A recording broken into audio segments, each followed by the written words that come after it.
Hi, everyone. So glad to have you here. Thanks so much for joining us. I'm Dr. Margo Jacquot, your mental health business mentor. Today, we are going to talk to someone who I think is going to have some interesting information for us.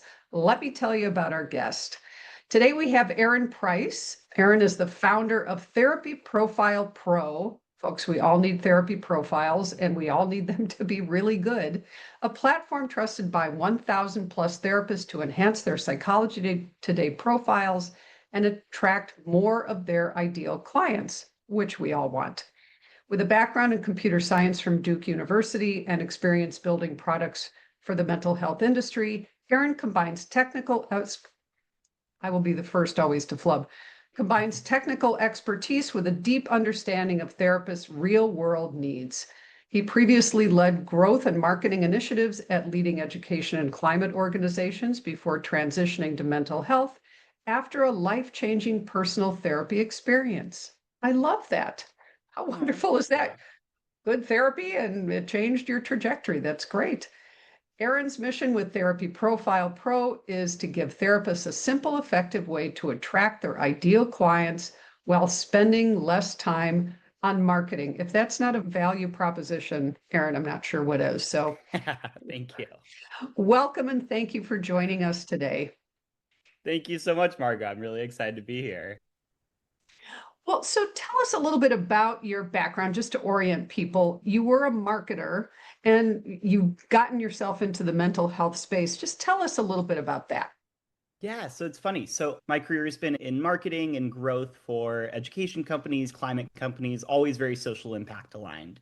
And then I had this realization that I'd been working in education for the last few years and felt like, it was time to try something else. And so I think a really important question when you're starting a business, when you're figuring out what you want to do career-wise, and therapists get this better than anyone else, is, who do you want to serve? Who do you want to make an impact for? And therapy has been a huge part of my life. It's changed my life. I've helped a ton of friends get into therapy and was like, okay, maybe there's something there. And so I started exploring specifically from the therapy seeker lens, from the client lens of how can we help clients find the right therapist for them faster. I'd helped a lot of friends find a therapist. I don't know if you've heard this term of therapist dating, Margo, but this idea of it's so hard to find the right therapist. And a lot of people Yep. give up because it's so painful doing all these consults, Mm-hmm. not finding the right therapist.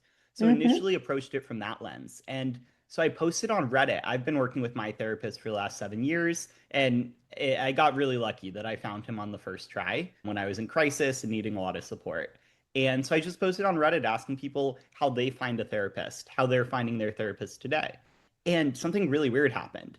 Within 5 minutes, I had two therapists reach out to me on Reddit saying, hey, if you're in my state, I'd love to work with you. And I was like, this is weird. My idea was that therapists were always super busy and had no issue filling their caseloads. As a client, Mm-hmm. you're always reaching out to therapists. They don't respond. They say they have a wait list, all of these different things. And so I was like, this is really interesting. And then as I learned more, I realized, wow, therapists actually have a really hard time attracting their ideal clients and filling their caseload. 50% of therapists are actually underbooked or are seeing less clients than they'd like. So I turned the attention to how can we help therapists with their marketing, and it's really taken off. So it's been really, really fun. Hmm. Well, clearly you love it. It feels mission driven. You went the consumer route, right, as a consumer and realized there was this issue. Interestingly, and I'm probably not telling anyone anything they don't know, but prior to the pandemic, there was more of a need to do a go get. Unless we were in a, rural area or an area where there was a, kind of a therapy desert. There are plenty of those across the country. The number one consumers of mental health services tend to be in larger metropolitan-ish areas. There was a bit of a go get that had to happen, especially in areas where there was a saturation of therapists, which I'm in one of those. I have to say, I'm in the Chicagoland area. I mean, my goodness. So we've always had to have a marketing strategy, a marketing plan. Well, then the pandemic happened, and it was like clients were falling out of trees onto our couches, into our chairs. And so people who started their businesses during the pandemic are now having a little bit of culture shock of what do I have to now go find people? I have to attract people. I don't understand. What happened to my waiting list? I have openings. They have no idea. what to do. So I'm really glad you're here. This is a huge pain point and kind of a frightening place for people to think I had an income that I could count on, and now it's not always the same. So tell us about Therapy Profile Pro. Tell us about that service, that product, and how does it work for people? Yeah, so Therapy Profile Pro started with a realization that 60% of all referrals, all introductions to therapists in the US happen on Psychology Today. That's crazy. That's a huge number, right? That is And crazy. I was shocked when I first learned that number as well. And what's really interesting is from both from a therapist side and from a therapy seeker side is it's a pretty hard website to use. And I think a lot of that comes down to Psychology Today doesn't give enough guidance to therapists on how to create a good profile.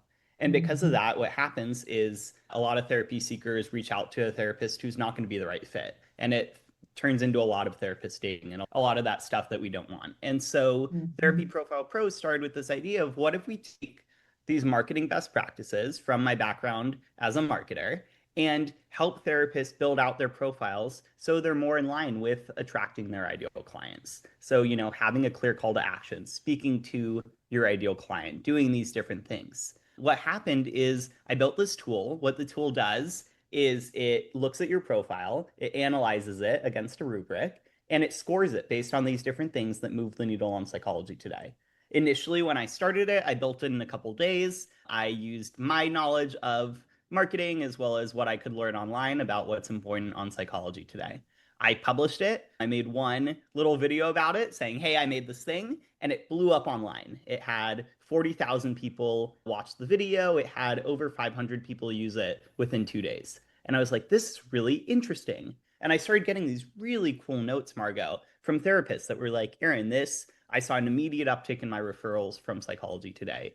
This helped me figure out my professional identity and clarify my niche. And I was like, wow, this is really powerful. So that's when I teamed up with Omar Ruiz from Private Practice Marketing. He is one Mhm. of the experts when it comes to Psychology Today profiles. And we revamped it with all of his tools, all of his frameworks. I think the tool is 100 times stronger now than it was when I first built it. It's now been used by, I think, 1,500 therapists, which is pretty awesome. And yeah, it's helping people figure out how do I make my profile stand out, attract my ideal clients, and it's helping therapists attract their ideal clients and get more referrals from the people that they are best able to serve, most energized to serve.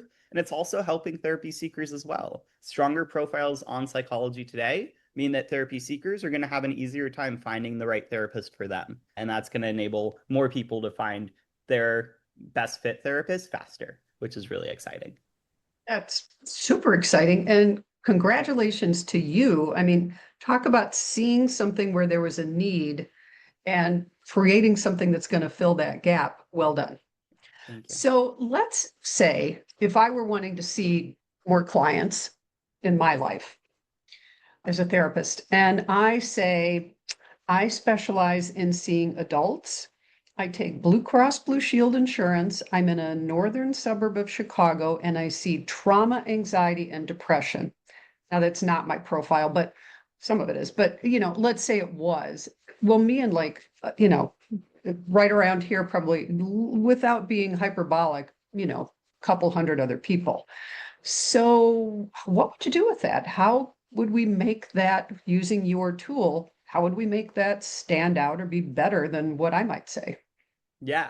First off, Margo, it's hilarious that you said anxiety, trauma, and depression, because those are actually the three most chosen top specialties on Psychology Today. So I don't know if that Yep. was on That purpose was or not accidental, accidental. but Yeah, right. okay, I that's own a awesome. large group practice. We study these things. Yeah, right. Yeah, Yeah. totally. Yeah. So, I mean, there's a couple things. One is, and you've probably heard this advice before, that specialists beat generalists when it comes to Psychology Today, when it comes to marketing in general, right? So we would say, okay, really niche down. Another one, and I think your practice does this really well, is you guys see patients in person. That's huge. As Mhm. someone who's seeing patients in person, that's a huge edge and a huge differentiator versus therapists who are just online. Why do you think that is? Yeah, From your less research? supply, less therapists post COVID are doing in person, and a lot of people prefer it.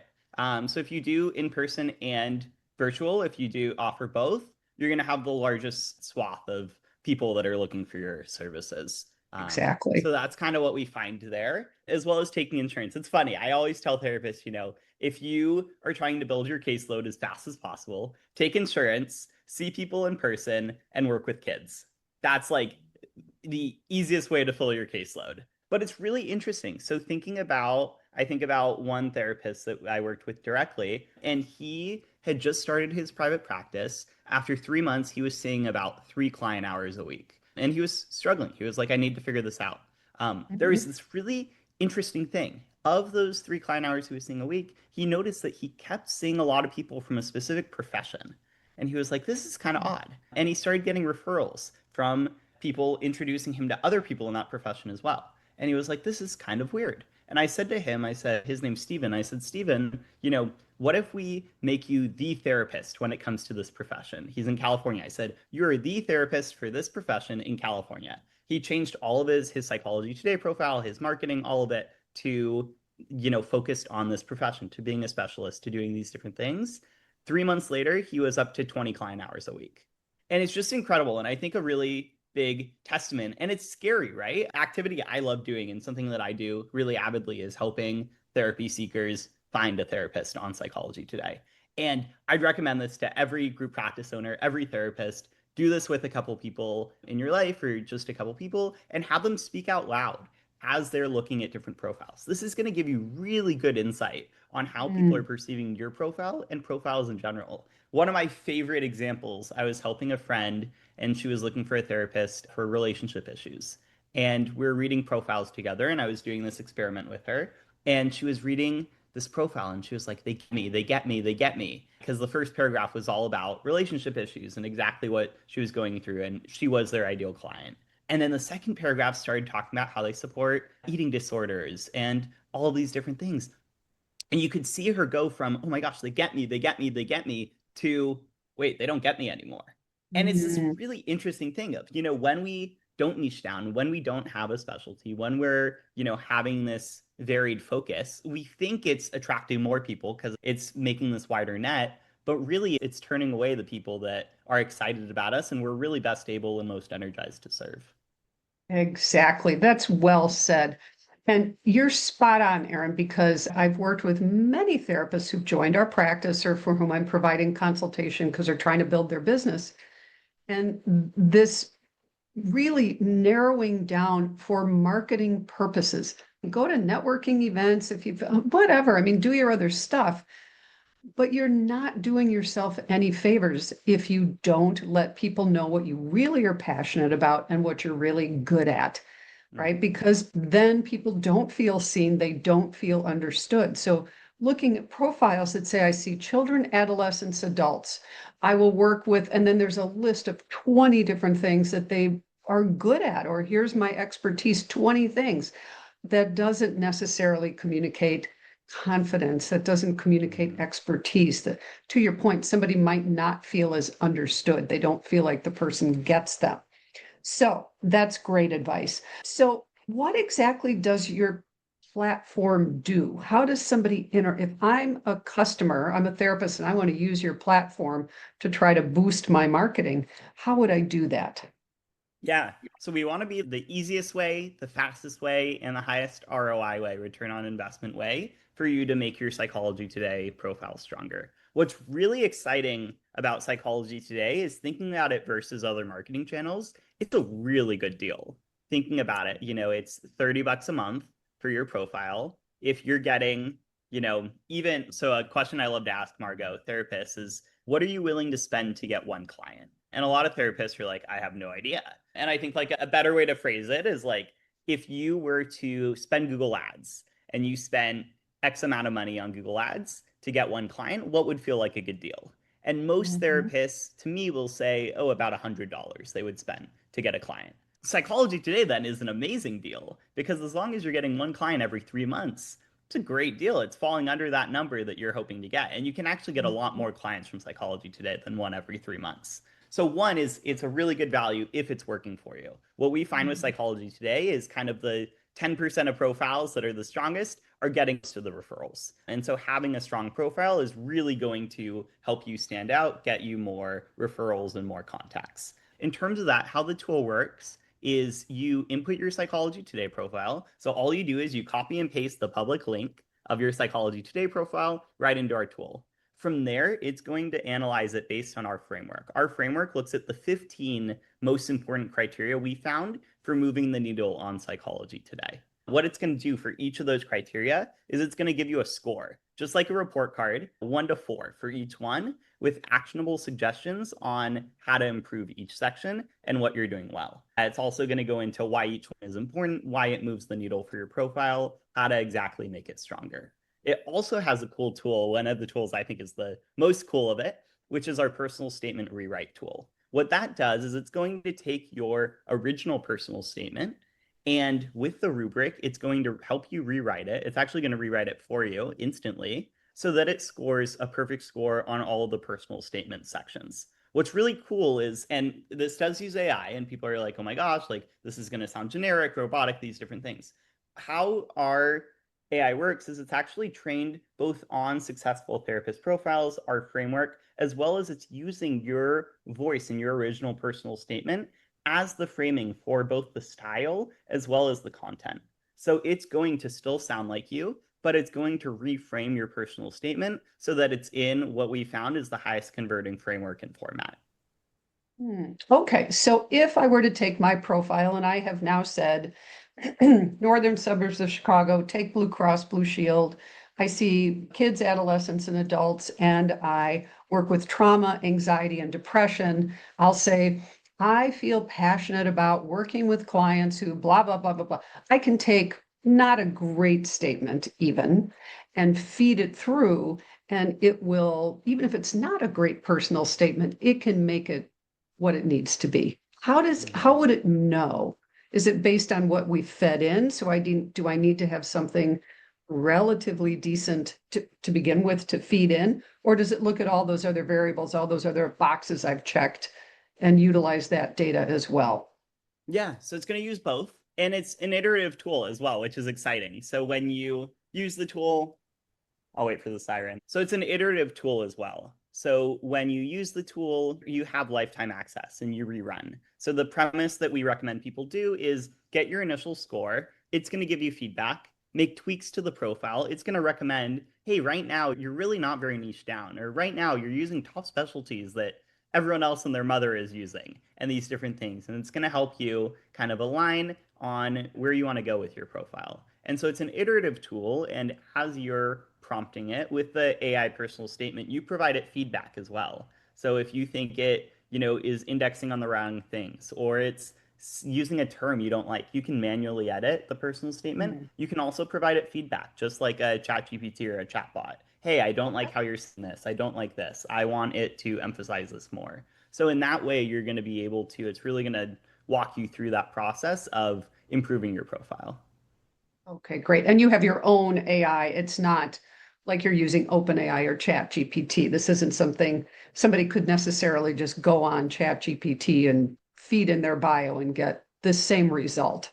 Yeah, so it's different. So it's trained on all of our frameworks. It's trained on all of our learnings on what works for Psychology Today. Great. Okay, so folks, that to me feels like a pretty significant difference. So, Aaron, in terms of marketing, if somebody is utilizing their Psychology Today and really trying to maximize that, and I asked this of Omar as well, people get concerned that they are on page 4, page 6, page 8. They hop on and they don't feel like they're ever toward the front. Does this kind of process change that any? I know it's kind of random and they do mix things up and every time it's a different order, but how might that help their ability to show up within at least on the first page of Psychology Today? Yeah. And how important it is to show up on that first page. Psychology Today is just like Google, right? How often do you go to page 2 of your search results to find someone, right? Or to find the service or web page you're looking for. So being on page 1 is really crucial. And this does help with that.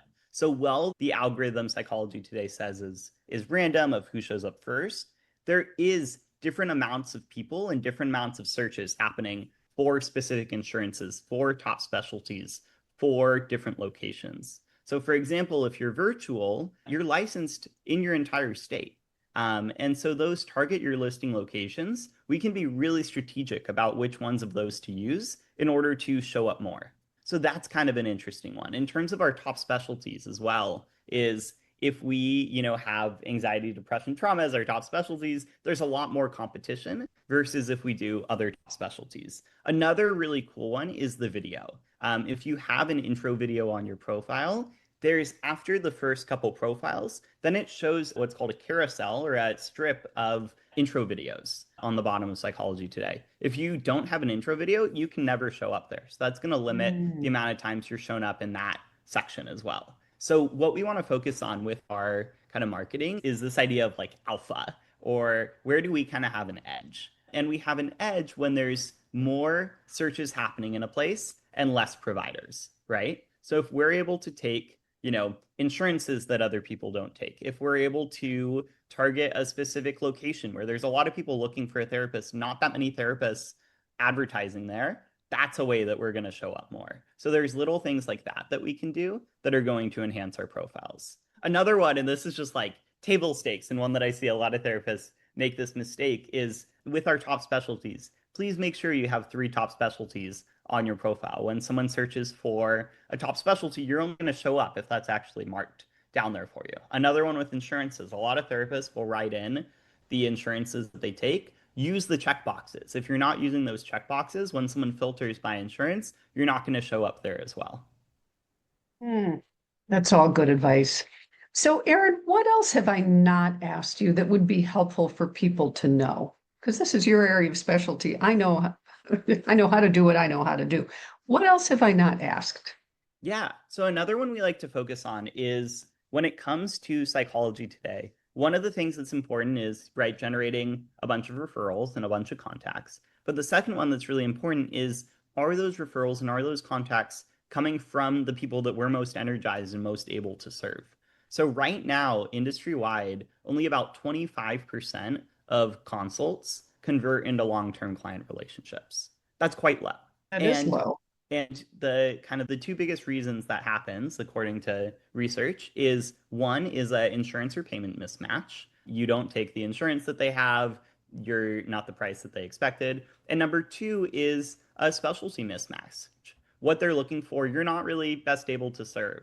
We find that misalignment happens a lot as well. What's really interesting there is both of those are preventable by having a really clear profile, by having a really clear website, by saying exactly, here's who I'm best able to serve. Here's exactly my payment information and the insurance that I take. We're able to raise that number significantly, which means you're going to better help the clients that are coming in. You're going to be able to accept more. You're going to have less wasted time, all of these different things.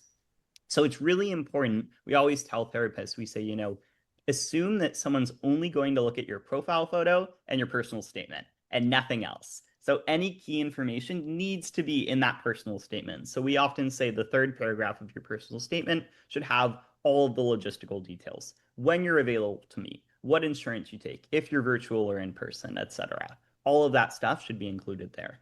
Once you get to that consult or to that first session, there's 2 really important questions that you should be asking your clients in addition to your traditional intake questions. Number 1 is, how did you find me? This is a really important question. We want to understand exactly how each person who's coming to our practice is actually finding us. Mhm. Are they finding us through the referral network we've set up? Are they finding us from Psychology Today, our website, from Google Ads, from these different things? That's really important. Number 2 is, why did you choose to reach out to me?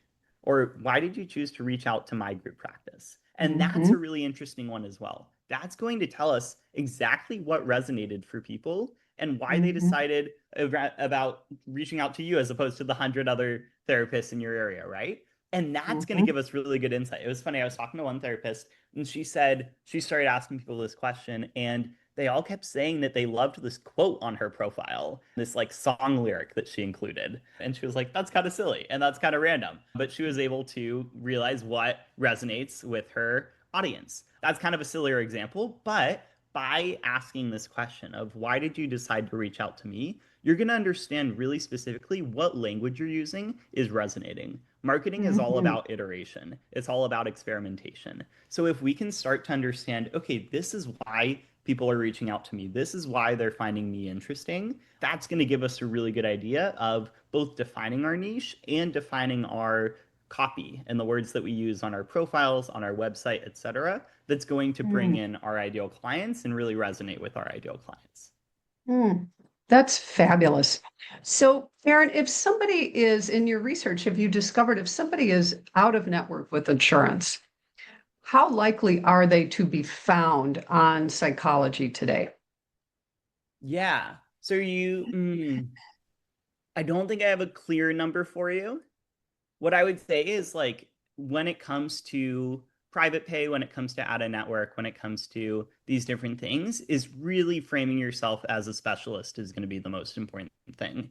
Is if you're trying to, be private pay, for example, is how can the client justify, spending, doing cash pay with you versus when they can use their insurance with someone else. And so Mhm, that's why it's really crucial for us to come across as an expert and as a specialist. I think Omar is mhm, actually really good at this. His practice is all private pay, and mhm, his focus is all around infidelity. mhm. And, if you're in his area and you're needing support with infidelity, he's the guy. He's the guy people go to because Yep. he's the expert at it and he's the specialist. And so I think that's like really, really important to say is like if you are, not taking many insurances, if you're doing these other things, is it even matters more for you to double down on kind of your expertise.